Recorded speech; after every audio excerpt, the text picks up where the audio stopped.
Welcome to చదువుకుందామా చదువుకొందామా. Private corporate స్కూళ్లు బంగారు గుడ్డు పెట్టే బాతులుగా మారాయి. ప్రైవేట్ యాజమాన్యాలకు ఆదాయాన్ని సృష్టించే ఫ్యాక్టరీలుగా మారిపోయాయి. ఏ ప్రైవేట్ స్కూల్లో నిబంధనలు పాటించడం లేదు. ఒక స్కూల్కు పర్మిషన్ తీసుకుని బ్రాంచీల పేరిట పలు స్కూళ్లను నడిపిస్తున్న యాజమాన్యాలు అయినా కూడా ఎక్కడా చూసి చూడనట్టుగా వదిలేస్తున్న విద్యాశాఖ అధికారులు. కార్పొరేట్ స్కూళ్లకు సంబంధించి హెచ్ఎంటీవీ నిర్వహిస్తున్న స్పెషల్ డ్రైవ్లో రోజుకొక స్కూల్ బాగోతం బయటపడుతోంది. అయినా స్కూల్ యాజమాన్యాల తీరు మాత్రం మారటం లేదు. తోలుమందం అధికారులు తనిఖీలు చేయటం లేదు.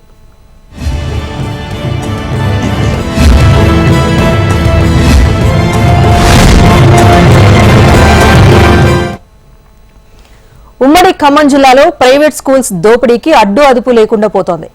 విద్యను పూర్తిగా వ్యాపారంగా మార్చేసి నర్సరీ నుంచే లక్షల్లో ఫీజులు వసూలు చేస్తూ మధ్యతరగతి ప్రజల జేబులకు చిల్లులు పెడుతున్నాయి కొన్ని కార్పొరేట్ స్కూల్స్. పట్టించుకోవాల్సిన అధికార యంత్రాంగం చోద్యం చూస్తూ ఉండటంతో కార్పొరేట్ స్కూళ్ల దందా యథేచ్ఛగా సాగుతోందన్న ఆరోపణలు వెల్లువెత్తున్నాయి.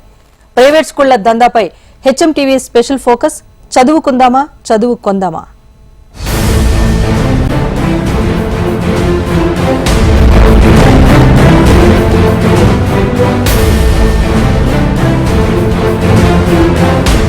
ఖమ్మం జిల్లాలో ప్రస్తుత కాలంలో ప్రైవేట్ స్కూల్ అనగానే అదొక బంగారు గుడ్లు పెట్టే బాతు అన్న టాక్ వినిపిస్తోంది. జిల్లాలో ప్రైవేట్ కార్పొరేట్ స్కూళ్లు పుట్టగొడుగులో పుట్టుకొస్తున్నాయి. ప్రతి వీధిలో ఏటా ఓ కొత్త స్కూల్ వెలుస్తోంది. అయినా స్కూల్ ఫీజులు ఏమన్నా తక్కువ ఉన్నాయంటే అది లేదు. ఇష్టారాజ్యంగా ఫీజులు పెంచేస్తూ అందిన కాడికి దండుకుంటున్నాయి ప్రైవేటు పాఠశాలలు. కార్పొరేట్ స్కూళ్లలో ఫీజులు పెంచేయడంతో మధ్యతరగతి తల్లిదండ్రులు విలవిలలాడిపోతున్నారు. వచ్చే జీతాల కంటే పిల్లల చదువుకయ్యే ఖర్చు ఎక్కువ కావడంతో తల్లిదండ్రులు తలలు పట్టేసుకుంటున్నారు. జిల్లాలో కార్పొరేట్ స్కూల్ వ్యాపారం 3 స్కూళ్లు 6 బ్రాంచీలుగా వర్ధిల్లుతోంది. ఎల్కేజీ నుంచే స్పెషల్ స్టడీ కేర్ పేరిట వేలాది రూపాయలు వసూలు చేస్తున్నారు.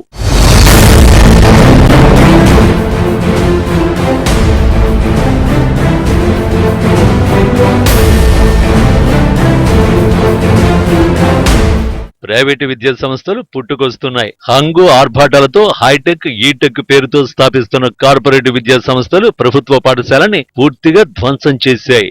ఎల్కేజీకి 50,000 వసూలు చేస్తున్నాయి. అంతేకాకుండా అదనపు ఫీజులు వసూలు చేస్తున్నారు. సెంట్రల్ సిలబస్ పేరిట ప్రచారంతో ఫీజుల దోపిడీ సాగుతోంది. కార్పొరేట్ స్కూల్లో అడ్మిషన్లు అనగానే చదువుకోవడం మాటేమో కానీ చదువును కొనాల్సిన పరిస్థితి ఏర్పడింది. అదే పద్ధతి కార్పొరేట్ విధానంగా మారింది. మొదట జాయినింగ్ సమయంలో ఫీజు తక్కువగానే ఉంటుందని ప్రచారం చేస్తారు. ఒక్కసారి జాయిన్ అయిన తర్వాత పిల్లలకు dress material, books, bus fee, games, ఇతర యాక్టివిటీస్ పేరిట అదనంగా పేరెంట్స్ నుంచి వసూలు చేసేస్తున్నారు. బుక్స్, షూస్, యూనిఫామ్ స్కూల్లోనే కొనుక్కోవాలని పేరెంట్స్ పై స్కూల్ యాజమాన్యం ఒత్తిడి చేస్తూ అదనపు వ్యాపారానికి తెరతీస్తున్నారు. విద్యా వ్యవస్థలో ఉన్న పోటీతత్వం, నాణ్యమైన విద్య కోసం తల్లిదండ్రులు ఆరాటపడటం కార్పొరేట్ స్కూళ్లకు ఓ వరంలా మారింది. కార్పొరేటు ప్రైవేటు స్కూల్స్ ఫీజుల దోపిడీ విపరీతంగా పెంచారు. విద్యార్థులపైన తల్లిదండ్రులపైన ఫీజులు భారం మోపి లక్షల రూపాయలు దండుకుంటా ఉన్నారు. ప్రధానంగా ఈరోజు మనం చూస్తే ఫస్ట్ క్లాస్కే ₹1,00,000 పైన వసూలు చేస్తున్న స్కూల్స్ ఇక్కడ తయారైనాయి. ప్రధానంగా ఖమ్మం జిల్లాలో కూడా ఈరోజు కార్పొరేట్ స్కూల్స్ విపరీతంగా పెరిగిపోయినాయి. ఇక్కడ రాష్ట్ర వ్యాప్తంగా కూడా ఈరోజు కార్పొరేట్ స్కూల్స్, ప్రైవేట్ స్కూల్స్ దోపిడీ పెరిగిపోయింది. దీని ఫలితంగా ఈరోజు సామాన్యులకి, పేద మధ్యతరగతి ప్రజలకి, తల్లిదండ్రులకి విద్య చదివించడం అనేది ఒక భారంగా మారిపోయింది. పిల్లల్ని ఈరోజు చదివించాలంటే ఒక భయాందోళనకు గురవుతున్న పరిస్థితి కనబడతా ఉంది. ఆ స్కూల్లోనే బుక్స్ కొనాలి, ఆ స్కూల్లోనే మెటీరియల్స్, టోటల్గా మొత్తం ఒక విద్యా వ్యాపారం అయిపోయింది పూర్తిగా. ఇవాళ ఆ స్కూల్స్ అనేవన్నీ కూడా, ఆ స్కూల్స్ కేంద్రాలన్నీ కూడా ఈరోజు విద్యను వ్యాప్తి చెందే కేంద్రాలకు కాకుండా విద్య వ్యాపారం చేసి డబ్బులు వసూలు చేసే కేంద్రాలకు ఈరోజు మారిపోయినాయి. దాని ఫలితంగా ఈరోజు తీవ్రమైన ఇబ్బందులు పడతా ఉన్నారు విద్యార్థులు కానీ తల్లిదండ్రులు కానీ.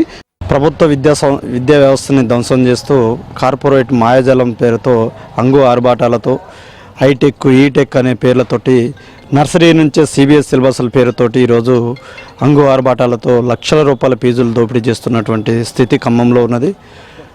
నర్సరీ, ఎల్కేజీ, యూకేజీ పిల్లలకి ₹50,000 స్కూల్ ఫీజులు ఉన్నవి.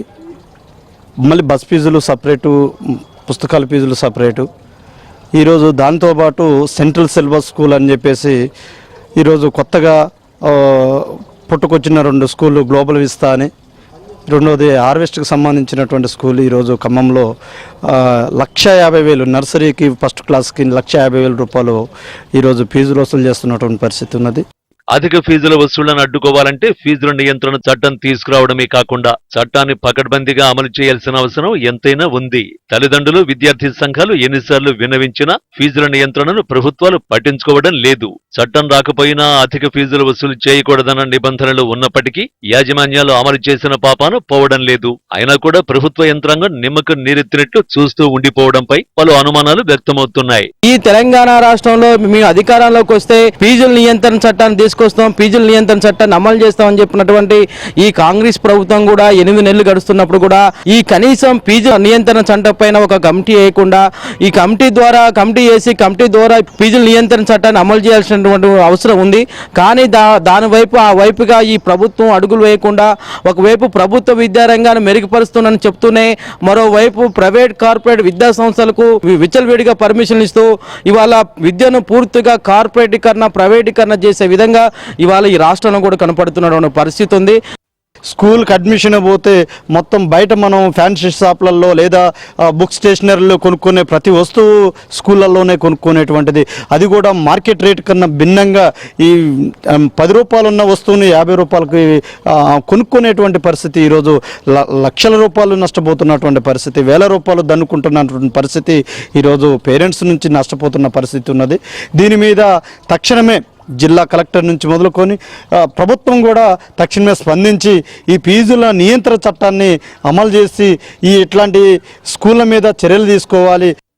ఇక ప్రైవేట్ పాఠశాలలకు వెళితే లక్షల్లో ఫీజులు ఈ ఖమ్మం గ్రామీణ ప్రాంతాలు కానివ్వండి, ఈ చుట్టూ ప్రాంతాల్లో కానివ్వండి, చదువుతున్నటువంటి ఒక 50 కిలోమీటర్ల దూరంలో కూడా ప్రైవేట్ పాఠశాల బస్సులు వెళ్తున్నాయి.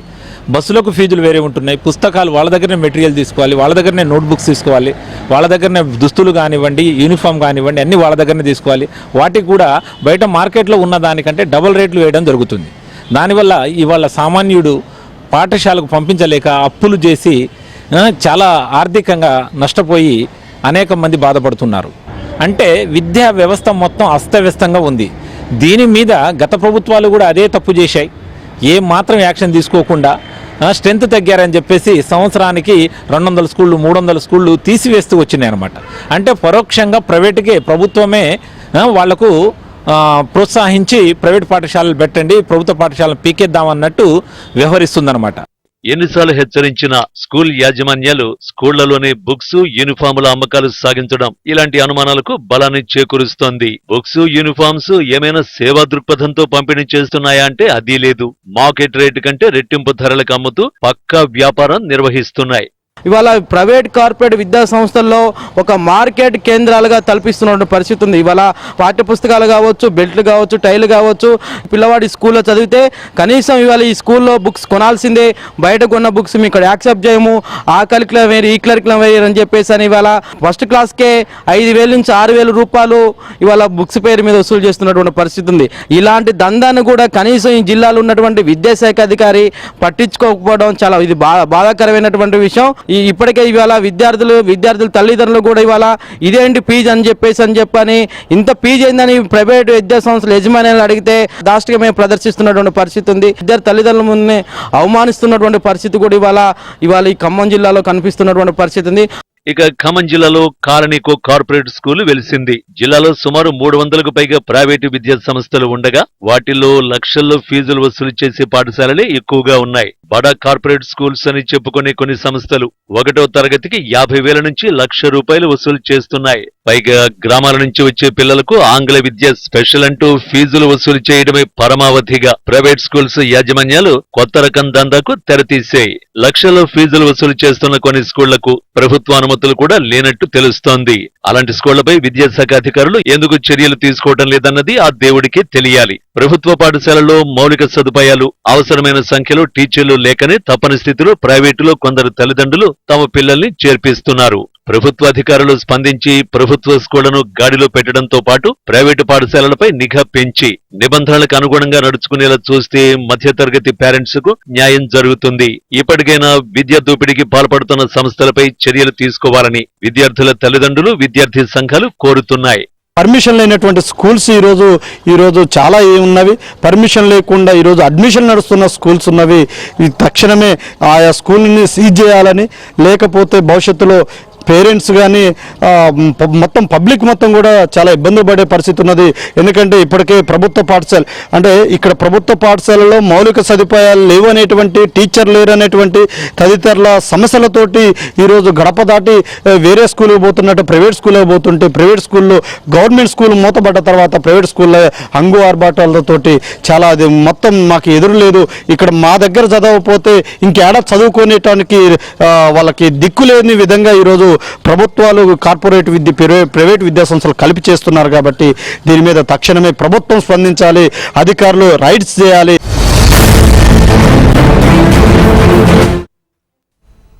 ప్రస్తుత పోటీ ప్రపంచంలో పిల్లలకు నాణ్యమైన విద్య అందించాలన్న పేరెంట్స్ బలహీనతను కార్పొరేట్ స్కూళ్లు క్యాష్ చేసుకుంటున్నాయి. ఈ పోటీలో విద్యార్థుల మధ్య కూడా ఉన్నవాళ్లు, లేనివాళ్లు అన్న భేదభావాలు తలెత్తున్నాయి. ఆర్థిక స్తోమత లేని పిల్లలు సర్కారు బడికి వెళ్తూ ఉంటే, డబ్బున్న పిల్లలకు కార్పొరేట్ విద్య అందుతోంది. ప్రైవేట్ పుణ్యమా అని చదువు మాత్రమే కాకుండా సమాజంలో అసమానతలు తలెత్తే ప్రమాదం ఉందన్న ఆందోళన వ్యక్తమవుతోంది. పాఠశాలలోనే పిల్లల్ని ఎందుకు చేర్చుతున్నారు అంటే, పోటీ ప్రపంచంలో నాణ్యమైన విద్య లేకపోతే తమ పిల్లలు ఎక్కడ వెనుకబడిపోతారో అన్న పేరెంట్స్ వీక్నెస్ కార్పొరేట్ విద్యా సంస్థలకు కల్పతరువుగా మారింది. కాసుల వర్షం కురిపిస్తోంది. దీంతో సమాజంలో విద్యార్థుల మధ్య ఓ కృత్రిమమైన గ్యాప్ ఏర్పడుతోంది. ఎందుకంటే కొంత ఆర్థిక స్తోమత ఉండి కార్పొరేట్ విద్యా సంస్థలో చదువుకుంటున్న పిల్లలంతా ఒక గ్రూపుగా, ఆర్థిక స్తోమత లేక ప్రభుత్వ పాఠశాలలో చదువుతున్న పిల్లలంతా ఒక గ్రూపుగా ఏర్పడుతున్నారు. అంటే కాలంతో పాటు పరిగెత్తే నేటి యుగంలో సమాజం మాట దేవుడెరుగు, కానీ మళ్లీ ఉన్నవాళ్లు లేనివాళ్లు అన్న తారతమ్యాలు తలెత్తే పరిస్థితి లేకపోలేదు. విద్యా సంస్థల్లో మార్పులు కానీ ఏదైనా చూసుకుంటే, ఇది ఉన్నత వర్గానికి పేదవాడికి విద్య వ్యత్యాసం ఏదైతే ఉందో ఆ వ్యత్యాసంతో ఖమ్మం జిల్లాలో విద్యా సంస్థలు ప్రారంభమైన పరిస్థితి కనిపిస్తూ ఉంది. ఒకసారి మనం గమనించుకుంటే ఖమ్మం జిల్లాలో ఉన్నటువంటి సేదరవల్లి కానీ, తర్వాత న్యూవిజన్ కానీ ఇటువంటి స్కూల్స్లో చూసుకుంటే ఉన్నత వర్గంలో ఉన్నటువంటి కేటగిరీల వైజ్గా అడ్మిషన్స్ పొందుతున్న పరిస్థితి ఈరోజు జిల్లాలో కనిపిస్తూ ఉంది. ఇటువంటి తరుణంలో పేద విద్యార్థులు కావచ్చు, కింది వర్గాలు చెందినటువంటి ఉన్నత వర్గాలు కావచ్చు, చదువుకోవాలనే ఆశతోటి ముందుకెళ్తున్న సందర్భంలో అటువంటి విద్యార్థులు కూడా ఈరోజు ప్రైవేట్ విద్యా సంస్థలో, పెద్ద పెద్ద కార్పొరేట్ విద్యా సంస్థలో ఈరోజు విద్యను ఇటువైపు కేటగిరీ వైజ్గా తీసుకొచ్చిన పరిస్థితి ఈరోజు కనిపిస్తోంది. కింది వర్గాల్లో కూడా ఫీజులు కట్టే వర్గాలకు చెందిన ఉన్నత వర్గాలు కూడా ఉన్నటువంటి పరిస్థితి కనిపిస్తుంది. అటువంటి వారికి కూడా ఈరోజు విద్య ఇటువంటి విద్యను అందించకుండా దూరం చేయాలనే ఉద్దేశంతో ఈరోజు ఖమ్మం జిల్లాలో ఉన్నటువంటి కొన్ని వర్గాల వారు ఈ విధమైనటువంటి విద్యా వ్యవస్థను ఇక్కడ చేస్తున్న పరిస్థితి ఈరోజు జిల్లాలో కనిపిస్తూ ఉంది. ఒకసారి మనం గమనించుకుంటే ఎల్కేజీ నుంచి యూకేజీ వరకు ఈరోజు 1,00,000 నుంచి 1,50,000 రూపాయలు వసూలు చేసిన పరిస్థితి కనిపిస్తూ ఉంది. ఇటువంటి విద్యా వ్యవస్థలో పేదవాడికి, అసలు మిడిల్ క్లాస్ వారికి కానీ పేదవారికి కానీ ఈ విద్య అనేది అందని ద్రాక్షలుగా మారింది ఖమ్మం జిల్లాలో వరకు అయితే. అటు ప్రభుత్వ విద్యా సంస్థలకు వెళ్దామంటే అక్కడ ఎటువంటి మెరుగైన సౌకర్యాలు లేదు. చదివించుకోవాలి, మా విద్యార్థులకు నాణ్యమైన విద్య కావాలని కోరుకునేటువంటి పేరెంట్ ఎవరైతే ఉన్నారో ఆ పేరెంట్కి ఇక ఉన్నత విద్య అనేది, ఒక నాణ్యమైన విద్య అనేది అందని ద్రాక్షాన్ని ఇక్కడ ఖమ్మం జిల్లా వరకు చూసుకుంటే. ఖమ్మం జిల్లాలో దారుణమైన పరిస్థితి నెలకొన్నది. కొన్ని స్కూళ్లకు కులం మకిలి అంటుకుందన్న ఆరోపణలు ఉన్నాయి. విద్యా హక్కు చట్టం ప్రకారం విద్యను కులాలకు, మతాలకు అతీతంగా అందించాలన్న నిబంధన ఉన్నా కొన్ని స్కూళ్లు తమ సామాజిక వర్గం వారికే స్కూళ్లలో అడ్మిషన్లు ఇస్తుండటంతో ఫలానా స్కూల్ ఫలానా కులానికి సంబంధించింది, ఆ స్కూల్లో ఫలానా కులం వాళ్లే చదువుకుంటారు అన్న ముద్ర పడింది. ఇంకా అలాంటి స్కూళ్లలో తమ సామాజిక వర్గమే కదా అని ఫీజులు ఏమైనా తగ్గిస్తారంటే అది ఉండదు. నర్సరీ, ఎల్కేజీకి ₹1,00,000 నుంచి ఫీజులు వసూలు చేస్తున్నట్టు తెలుస్తోంది. అంటే ఫీజు అధికంగా ఉండటం కారణంగా ఇలాంటి స్కూళ్లలో ఆర్థికంగా ఉన్నవారి పోగు కావడం జరుగుతోందని, ఇంత జరుగుతున్నా ఇలాంటి స్కూళ్ల వైపు విద్యాశాఖ అధికారులు కన్నెత్తి చూడకపోవడానికి కారణం ఆయా స్కూళ్లకు రాజకీయ నాయకుల మద్దతు ఉన్నట్లు విద్యార్థి సంఘాలు ఆరోపిస్తున్నాయి. ఆ సందర్భంగా చూసుకుంటే అటువంటి విద్యార్థుల్ని ఆ ఫీజులతోటి, మళ్ళీ బుక్స్, స్టేషనరీ ఫీజు తోటి ₹1,00,000 వసూలు చేస్తున్న పరిస్థితి కనిపిస్తుంది. ఎడ్యుకేషన్ జీవోను కూడా ఎక్కడ కూడా ఖమ్మం జిల్లాలో ఇంప్లిమెంట్ చేయడం లేదు. ఇప్పుడు చూసుకుంటే ఈ విద్యా సంవత్సరం చూసుకుంటే సేదరవల్లి లాంటి విద్యా సంస్థలకు ఇప్పటి వరకు పర్మిషన్ లేని పరిస్థితి కనిపిస్తుంది. కానీ అడ్మిషన్ ఫేర్ తో యూకేజీ, ఎల్కేజీకే 1,00,000 నుంచి ₹1,50,000 వసూలు చేస్తున్న పరిస్థితి కనిపిస్తుంది. ఇదేందని చెప్పేసి అడిగే పరిస్థితి ఎక్కడ కూడా కనిపించలేదు. ఎందుకంటే ఒక వర్గానికి చెందినటువంటి విద్యా వ్యవస్థను ఈరోజు నిర్మీనం చేస్తున్న పరిస్థితి కనిపిస్తుంది. కాబట్టి ఇక్కడ ఉన్నటువంటి అధికారులు కూడా, రాజకీయ నాయకులందరూ కూడా కొమ్ము కాస్తున్న పరిస్థితి జిల్లాలో కనిపిస్తూ ఉంది. మేము అడుగుతున్నాం, విద్యా హక్కు చట్ట ప్రకారము అందరికీ రిలీజియన్ లేకుండా సమానమైన విద్యా హక్కు కల్పించాలనేది ఉన్నది. ప్రైవేట్ విద్యా సంస్థలు కావచ్చు, ప్రభుత్వ విద్యా సంస్థలు కావచ్చు, ఎక్కడ కూడా కుల వ్యవస్థ అనేది కానీ ఇటు వివక్ష చూపెట్టేది ఉంది. కానీ ఖమ్మం జిల్లాలో చూసుకుంటే ఆ వివక్ష అనేది ఇక్కడ కళ్ళకి కనిపించే విధంగా ఈరోజు ఆ వివక్ష అనేది కనిపిస్తూ ఉంది. ప్రైవేట్ స్కూళ్లలో పరిస్థితి ఇలా ఉంటే ఇక ప్రభుత్వ పాఠశాలలకు పంపాలంటే పరిస్థితులు ఏమాత్రం అనుకూలంగా లేవన్న విమర్శలు లేకపోలేదు. ఎందుకంటే ప్రభుత్వ స్కూళ్లలో ఉపాధ్యాయుల నియామకం కోసం డిఎస్సి పరీక్ష నిర్వహించక ఏళ్లు గడుస్తోంది. అరకొరగా ఉన్న టీచర్లను డెప్యుటేషన్లను ఇతర పాఠశాలలకు పంపించారు. కొత్త టీచర్లు లేక చాలా పాఠశాలలో పేద విద్యార్థులు చదువుకు దూరం కావలసిన పరిస్థితి ఏర్పడింది. ఇంకా దారుణమైన విషయం ఏంటంటే స్కూళ్లు తెరిచి దాదాపు నెల రోజులు దాటినా ఇప్పటి వరకు పాఠ్య పుస్తకాలు పంపిణీ చేయకపోవడంపై తల్లిదండ్రులు ఆవేదన వ్యక్తం చేస్తున్నారు. ఒక సామాన్యుడు ప్రైవేటు పాఠశాలలకు పిల్లల్ని పంపించలేని పరిస్థితి. అలాగని ప్రభుత్వ పాఠశాలలో అడ్మిషన్ చేపిద్దామంటే ఇంతవరకు డిఎస్సి నిర్వహణ జరగలేదు. అదేవిధంగా ఉన్న టీచర్లను కూడా మొన్ననే డిప్యూటేషన్ ద్వారా ఇంకా వాళ్లకు స్కూల్లో ప్లేసులు ఇవ్వలేదు. అవి అత్యంత త్వరగా ఇవ్వాల్సింది ఉంది. ఇప్పటి వరకు పుస్తకాలు రాకపోవడం అనేది కూడా చాలా దారుణమైన పరిస్థితి. ఈ రోజు వరకు పుస్తకాలు అందలేదు ఎవరికి. పిల్లలు వాళ్ళకు జరుగుతున్నటువంటి సబ్జెక్ట్ ప్రకారం పీరియడ్ల ప్రకారం వాళ్ళు ఖాళీగా కూర్చొని రావాల్సిన పరిస్థితి ప్రభుత్వ పాఠశాల ఆ విధంగా ఉంది. ఇంటర్నేషనల్ స్కూల్స్ పేరిట మరో రకమైన దందా కొనసాగుతోంది. ఆంగ్ల మాధ్యమంలో సాగే చదువు పేరిట భారీగా ఫీజులు వసూలు చేస్తున్నారు. ఇక ఈ స్కూళ్లలో సిలబస్ పై కూడా వింత ప్రచారం జరుగుతోంది. చైనా, క్యూబా, జపాన్, జర్మనీ దేశాలకు సంబంధించిన కరికులంను ఫాలో అవుతూ టీచ్ చేస్తామన్న ప్రచారంతో లక్షల రూపాయలు ఫీజులు దండుకుంటున్నారన్న ఆరోపణలు ఉన్నాయి. ఇలాంటి కొత్త రకం దోపిడీకి బలవుతోంది మాత్రం పేరెంట్సే. ఇంటర్నేషనల్ స్కూల్స్ అని తీసుకొస్తున్నారు. ఇవాళ ఇంటర్నేషనల్ స్కూల్స్ తీసుకొచ్చి ఇంటర్నేషనల్ స్కూల్ పేరుతో ఇవాళ ఫీజులు దోపిడీ, ఫీజులు దందా సురువు చేస్తున్నటువంటి ఈ ఇంటర్నేషనల్ స్కూల్స్ పైన జిల్లా విద్యాశాఖ అధికారి పర్యవేక్షణ కొరవడిందని చెప్పేసి ఏఐసబ్గా మేము భావిస్తున్నాం. ఇప్పటికే ఖమ్మం కలెక్టరేట్కి కొద్ది దూరం ఉన్నటువంటి ఒక ఇంటర్నేషనల్ స్కూల్ కావచ్చు, పుట్టకోట రోడ్లో ఉన్నటువంటి ఇంకో ఇంటర్నేషనల్ స్కూల్ కావచ్చు, ఇట్లా ఈ ఇంటర్నేషనల్ స్కూల్స్ అని చెప్పని చైనా కరికులం అని, రష్యా కరికులం అని, లేకపోతే క్యూబా, అమెరికా ఇట్లా ఈ ప్రపంచ దేశాలు ఉన్నట్టు ఆ దేశాల కరికులం మేము వాడుతున్నాం అని, జపాన్ లేకపోతే జర్మనీ అని కరికులం అని చెప్పని తీసుకొచ్చి ఇవాళ ఈ జిల్లాలో ఉన్నటువంటి పేద మధ్యతరగతి విద్యార్థుల తల్లిదండ్రులను ఇవాళ జలగలాగా రక్తం పీడ్చుకొని ఇవాళ ఫీజులు దండుకున్నటువంటి పరిస్థితి ఉంది. ప్రైవేట్ స్కూళ్లలో ఇంత జరుగుతున్నా ప్రభుత్వం విద్యాశాఖ అధికారులు కిమ్మనకుండా ఎందుకున్నారన్న అనుమానాలు కూడా లేకపోలేదు. ఒక దశలో విద్యాశాఖ అధికారులు ప్రైవేటు యాజమాన్యాలతో కుమ్మక్కై కావాలనే ప్రభుత్వ పాఠశాలల్ని నిర్వీర్యం చేస్తున్నాయని, ఈ ధోరణి మారకపోతే ఆందోళన చేస్తామని విద్యార్థి సంఘాలు హెచ్చరిస్తున్నాయి. ఇది ఖమ్మం జిల్లాలో ఫీజుల దోపిడీ వ్యవహారం. మరో జిల్లాలో ప్రైవేట్ స్కూళ్ల దోపిడీపై స్పెషల్ ఫోకస్ చదువుకుందామా చదువుకుందామా ఎపిసోడ్లో చూద్దాం. Keep watching HM TV. వార్త ఆగదు, నిజం దాగదు.